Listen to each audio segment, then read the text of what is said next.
Bayangkan, di hari sakral 17 Agustus, seorang gadis yatim piatu berdiri di tengah lapangan sekolah. Ia dipermalukan di depan semua orang, disebut miskin, hina, dan tak pantas membaca teks proklamasi. Tapi siapa sangka, beberapa menit kemudian, semua orang terdiam ketika rahasia besar hidupnya terbongkar. Ternyata, dia adalah putri kandung Bupati Jawa Barat. Namaku Ayu. Aku lahir dan besar di sebuah desa kecil yang jauh dari keramaian kota. Sejak kecil, aku sudah terbiasa hidup sederhana. Rumahku berdinding papan, beratap seng yang bocor saat hujan. Kadang, aku harus menampung air dengan ember agar lantai tidak kebanjiran. Aku yatim piatu. Ayah dan ibu pergi lebih dulu, meninggalkanku sendirian. Sejak itu, aku tinggal bersama keluarga angkat yang juga hidup pas-pasan. Mereka tidak selalu memperlakukanku dengan hangat, tapi aku belajar untuk menerima. Bagiku, hidup memang tidak pernah mudah. Namun aku percaya, setiap orang punya cara sendiri untuk bertahan. Di sekolah, aku sering jadi bahan ejekan. Anak-anak memanggilku dengan sebutan anak miskin atau anak tak punya orang tua. Aku tersenyum hambar setiap kali mendengarnya, meski hatiku hancur. Pernah suatu kali, aku pulang dengan mata bengkak karena tak mampu menahan tangis, tapi malam itu aku berjanji pada diriku sendiri. Aku tidak boleh terus menangis. Aku harus kuat. Aku tidak punya banyak hal, tapi aku punya satu keyakinan. Suatu hari nanti, aku akan berdiri di depan semua orang, bukan untuk dipermalukan, melainkan untuk membuktikan bahwa harga diri bukan ditentukan oleh harta atau asal-usul. Entah bagaimana caranya, aku selalu percaya bahwa Tuhan punya rencana. Dan aku tidak pernah menyangka, rencana itu akan datang lebih cepat dari yang kubayangkan. Hari itu suasana sekolah terasa berbeda. Di ruang kelas, aku sedang menyalin catatan ketika seorang guru masuk dan memanggil namaku. Semua teman sekelas langsung menoleh. Sebagian menertawakan, sebagian lagi berbisik-bisik seakan tak percaya aku dipanggil ke ruang guru. Aku berjalan dengan langkah gugup. Jantungku berdetak cepat, tanganku dingin. Di dalam ruang guru, beberapa pengajar sedang duduk serius. Kepala sekolah menatapku lama, seolah menilai dari ujung rambut sampai ujung kaki. Ayu, katanya pelan namun tegas. Kami memutuskan kamu akan menjadi pembaca teks proklamasi pada upacara 17 Agustus nanti. Aku terdiam. Aku sempat berpikir itu hanya candaan. Membaca teks proklamasi adalah tugas paling penting dalam upacara. Biasanya hanya diberikan kepada murid yang dianggap pintar, kaya, atau punya nama baik di sekolah, bukan anak yatim piatu sepertiku. Seketika bibirku bergetar. Antara bahagia dan takut, aku hanya bisa mengangguk. Dalam hatiku, ada rasa bangga yang sulit kujelaskan. Tapi di sisi lain, aku tahu keputusan itu akan mengundang banyak cibiran. Dan benar saja, begitu kabar itu menyebar, aku mulai mendengar bisikan-bisikan dari teman-teman. Kenapa harus dia? Anak miskin disuruh baca proklamasi. Memalukan. Setiap kata itu menusukku seperti pisau. Tapi aku mencoba menutup telinga. Aku pulang dengan langkah berat, menatap langit sore yang mulai memerah. Dalam hati aku berbisik lirih. Jika ini memang jalanku, aku akan berusaha sekuat mungkin. Aku harus bisa. Aku tidak tahu, undangan itu bukan hanya sebuah tugas, tapi awal dari perubahan besar dalam hidupku. Hari-hari menjelang upacara 17 Agustus terasa panjang dan menegangkan. Setiap pagi, aku berlatih membaca teks proklamasi. Aku berdiri di depan kaca kamar, mencoba menegakkan tubuh, melatih suara agar lantang. Namun, setiap kali aku berusaha percaya diri, suara-suara ejekan teman-temanku kembali bergema di kepala. Di sekolah, aku benar-benar merasakannya. Saat aku berlatih di lapangan, sebagian teman berbisik sambil tertawa.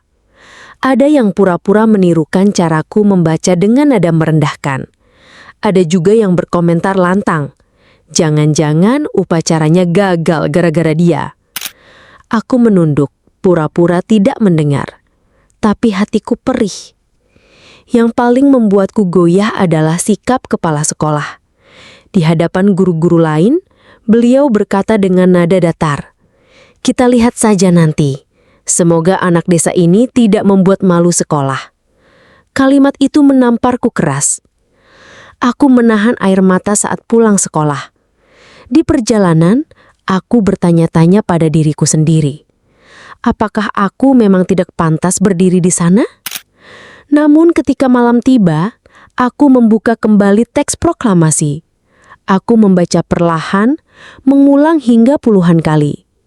Ada getaran yang berbeda di hatiku. Seakan kata-kata itu berbicara langsung padaku. Kemerdekaan bukan hadiah, melainkan hasil dari keberanian melawan ketakutan. Aku menutup mata, menarik nafas dalam-dalam. Untuk pertama kalinya, aku merasa tugas ini bukan hanya tentang sekolah, tapi juga tentang diriku sendiri. Tentang keberanian untuk melawan luka yang terus dibuka oleh orang lain. Aku berjanji pada diriku malam itu, apapun yang terjadi, aku tidak akan mundur. Pagi itu langit begitu cerah, matahari bersinar gagah, seolah ikut merayakan hari kemerdekaan. Di halaman sekolah, bendera merah putih sudah berkibar di tiang tertinggi. Lapangan penuh sesak oleh siswa, guru, dan para tamu undangan. Aku berdiri di barisan depan, mengenakan seragam putih-putih yang baru saja kupinjam dari tetangga. Seragam itu sedikit kebesaran, tapi aku merapikannya agar terlihat pantas. Jantungku berdetak begitu kencang. Tanganku dingin, keringat dingin menetes di pelipis. Suara drum band menggema, langkah pasukan pengibar bendera terdengar kompak. Semua orang menatap ke arah lapangan dengan hikmat. Tapi aku tahu, sebentar lagi tatapan itu akan beralih padaku. Ketika namaku dipanggil, kakiku terasa berat. Namun aku melangkah maju dengan kepala tegak. Aku berdiri di mimbar kecil, menatap teks proklamasi yang sudah kuhafal di luar kepala. Dari sudut mataku, aku melihat beberapa teman berbisik dan menahan tawa. Ada juga yang menatapku dengan penuh ejekan. Rasanya dadaku sesak. Aku menutup mata sejenak, menarik nafas panjang. Aku mencoba mengingat semua malam yang kuhabiskan untuk berlatih. Aku mencoba meyakinkan diri bahwa hari ini bukan tentang hinaan, melainkan tentang keberanian. Suasana hening. Semua mata kini tertuju padaku. Aku bisa merasakan tatapan kepala sekolah yang menusuk tajam dari kejauhan. Hatiku bergetar hebat. Dalam hati, aku berbisik lirih. "Ayu, ini saatnya. Jangan goyah. Berdirilah." Aku mengangkat kepala, siap untuk memulai. Aku berdiri di mimbar kecil. Kertas teks proklamasi sudah kugenggam erat. Suara MC barusan memanggil namaku. Seluruh lapangan menoleh. Degup jantungku begitu keras hingga terasa di telinga. Tepat ketika aku hendak membuka mulut, suara kepala sekolah terdengar jelas dari pengeras suara. "Apa sekolah kita sudah kehabisan murid sampai harus memilih anak miskin ini?" katanya lantang. Sekejap, lapangan menjadi hening. Semua mata menatapku. Ada yang menahan tawa, ada pula yang saling berbisik. Pipiku panas, telingaku berdenging. Rasanya ingin berlari, meninggalkan tempat itu. Aku bisa merasakan tubuhku gemetar. Kata-kata itu seperti cambuk yang mengoyak harga diriku di hadapan ribuan orang. Aku menunduk, mencoba menahan air mata yang sudah menggenang di pelupuk. Namun di saat aku hampir runtuh, bayangan ayah dan ibu melintas di benakku. Wajah mereka yang lembut seolah berkata, "Nak, jangan pernah tunduk pada penghinaan. Buktikan bahwa kau lebih kuat dari kata-kata mereka." Aku mengangkat kepalaku perlahan, tatapanku lurus ke arah teks di tanganku. Suasana lapangan masih terdiam, menunggu reaksiku. Dengan napas berat, aku berkata dalam hati, jika ini cara mereka mengujiku, aku tidak akan menyerah. Aku akan berdiri di sini sampai akhir. Tanganku yang semula bergetar mulai menguat. Meski dadaku sesak, aku memilih tetap berdiri tegak. Karena aku tahu, kemerdekaan bukan hanya untuk bangsa, tapi juga untuk diriku sendiri. Tanganku masih bergetar ketika aku sibakan kertas di hadapanku. Kata-kata kepala sekolah tadi masih terniang di telinga. Anak miskin. Dua kata itu seperti racun yang menyakitkan. Tapi justru saat itulah aku merasakan sesuatu menyala dalam diriku. Aku menegakkan tubuh, menatap ribuan pasang mata di lapangan. Udara terasa begitu berat, namun aku menarik napas panjang. Suaraku keluar, bergetar di awal, lalu semakin tegas. Proklamasi, kami, bangsa Indonesia, dengan ini menyatakan. Setiap kataku ucapkan lantang, suaraku memecah keheningan. Aku tak lagi peduli pada tatapan meremehkan atau bisikan yang menghina. Yang kupikirkan hanya satu, aku harus menyelesaikannya dengan sepenuh hati. Aku melihat beberapa guru menunduk, teman-teman yang tadi mengejek tiba-tiba terdiam. Bahkan aku sempat melihat kepala sekolah tertegun, wajahnya kaku. Suasana lapangan berubah, yang tadinya riuh penuh bisik-bisik kini sunyi. Hanya suaraku yang menggema, menyatu dengan angin pagi. Ketika kalimat terakhir ku bacakan, aku menutup kertas dengan tangan yang kini mantap. Nafasku terengah, tapi hatiku terasa lega.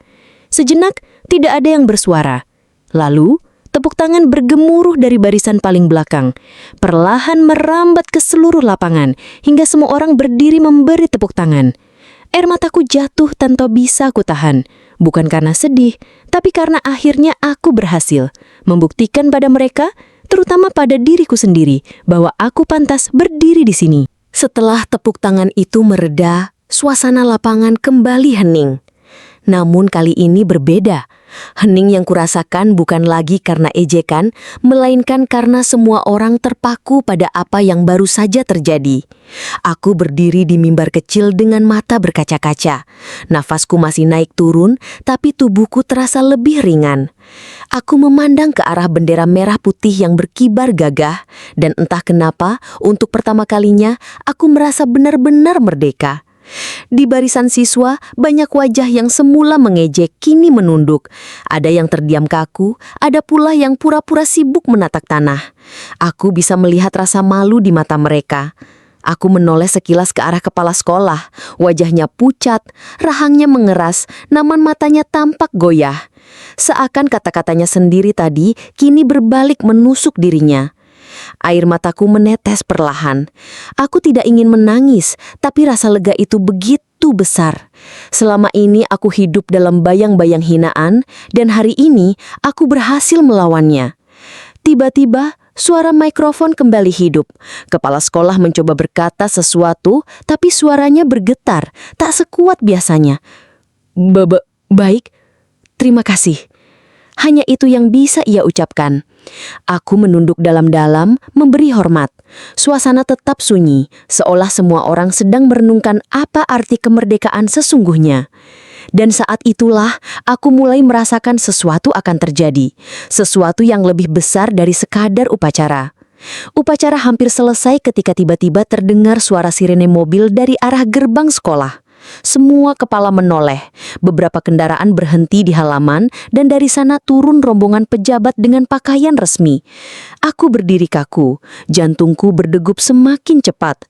Dari kejauhan, aku melihat seorang pria berwibawa berjalan di depan, disambut dengan hormat oleh guru-guru dan panitia. Wajahnya begitu familiar, entah kenapa hatiku bergetar saat melihatnya. Lapangan mendadak riuh dengan bisikan, "Itu kan Bupati Jawa Barat. Kenapa beliau datang ke sini?" Kepala sekolah terlihat panik. Ia bergegas maju untuk menyambut. Wajahnya pucat. Tapi yang mengejutkan, pria itu justru melewati semua guru, lalu berhenti tepat di hadapanku. Aku menatapnya bingung, tak bisa bergerak. Matanya berkaca-kaca. Tangan besarnya terulur, menggenggam bahuku dengan hangat. Dengan suara bergetar, ia berkata pelan namun jelas terdengar oleh semua orang. "Ayu, anakku." Dunia seakan berhenti. Ribuan pasang mata membelalak. Bisikan terhenti, berganti keheningan yang pekat. Aku tertegun, kata-kata itu menembus dadaku. Air mataku langsung jatuh. Bagaimana mungkin? Pria yang berdiri di depanku adalah Bupati Jawa Barat. Bagaimana mungkin aku, anaknya? Kepala sekolah terdiam, wajahnya memerah menahan malu. Guru-guru menutup mulut, sementara teman-temanku yang tadi mengejek hanya bisa membeku. Di tengah lapangan, aku hanya berdiri, antara bingung, haru, dan tak percaya. Tapi di lubuk hatiku, aku tahu inilah jawaban dari semua doa dan luka yang selama ini kupendam. Aku masih berdiri terpaku di mimbar kecil. Suara anakku dari mulut Bupati Jawa Barat terus terngiang di telingaku. Rasanya seperti mimpi, terlalu sulit dipercaya. Orang-orang di lapangan menatapku dengan mata melebar. Teman-temanku yang tadi tertawa, kini menunduk dalam-dalam. Wajah mereka memerah menahan malu. Aku bisa melihat ada yang menggigit bibir, ada pula yang berusaha menghindari tatapanku. Kepala sekolah berdiri tak jauh dari kami, wajahnya pucat pasi. Tangan yang tadi begitu tegas menggenggam mikrofon, kini gemetar. Ia berusaha tersenyum, namun bibirnya kaku, matanya jelas-jelas penuh ketakutan. Anak Bupati, bisik salah seorang guru. Yang lain hanya mengangguk, tak berani berkata lebih. Aku menatap mereka satu persatu. Ada rasa puas, tapi juga getir. Semua ejekan, semua hinaan, kini kembali pada mereka sendiri. Bupati menggenggam tanganku erat, seakan takut aku menghilang lagi dari hidupnya. Aku bisa merasakan kehangatan yang sudah lama kurindukan. Air mataku terus mengalir. Bukan karena malu, tapi karena akhirnya aku menemukan bagian diriku yang selama ini hilang. Suasana lapangan masih hening. Tidak ada yang berani mengeluarkan suara. Semua tertunduk, seakan menanggung rasa bersalah. Hanya satu orang yang kuharapkan berani menatapku, kepala sekolah. Tapi ia memilih menunduk, wajahnya merah, seolah bumi akan menelannya hidup-hidup. Aku berdiri di tengah lapangan, menggenggam tangan ayahku, Bupati Jawa Barat, yang kini menatapku dengan penuh haru. Rasanya dunia berhenti berputar. Semua rasa sakit, hinaan, dan luka yang pernah kutanggung seakan runtuh bersamaan dengan pelukannya hangat. Teman-temanku masih menunduk, guru-guru terdiam, dan kepala sekolah tak sanggup menatap mataku. Anehnya, aku tidak merasa ingin membalas dendam. Justru hatiku tenang. Karena hari ini, aku telah membuktikan sesuatu yang jauh lebih besar daripada sekedar status atau gelar. Aku menatap bendera merah putih yang berkibar gagah di atas tiang. Hembusan angin membuatnya berayun pelan, seakan ikut menyaksikan kebangkitanku. Dan di dalam hati, aku berbisik lirih. Beginilah rasanya merdeka, ketika keberanian akhirnya mengalahkan rasa takut. Ayahku berbisik di telingaku. Mulai hari ini, kau tidak akan sendirian lagi, Ayu. Kata-katanya membuat air mataku jatuh deras. Tapi kali ini bukan air mata kepedihan, melainkan air mata kebahagiaan. Aku menatap wajah-wajah yang dulu meremehkanku. Aku ingin mereka tahu, harga diri bukan ditentukan oleh harta atau keturunan. Harga diri ditentukan oleh keberanian untuk berdiri tegak, bahkan saat dunia mencoba menjatuhkanmu. Hari itu, di tanggal 17 Agustus, aku menemukan arti kemerdekaan yang sesungguhnya. Bukan hanya untuk bangsa, tapi juga untuk diriku sendiri. Dan aku berjanji, keberanian ini akan terus kupegang sampai kapanpun.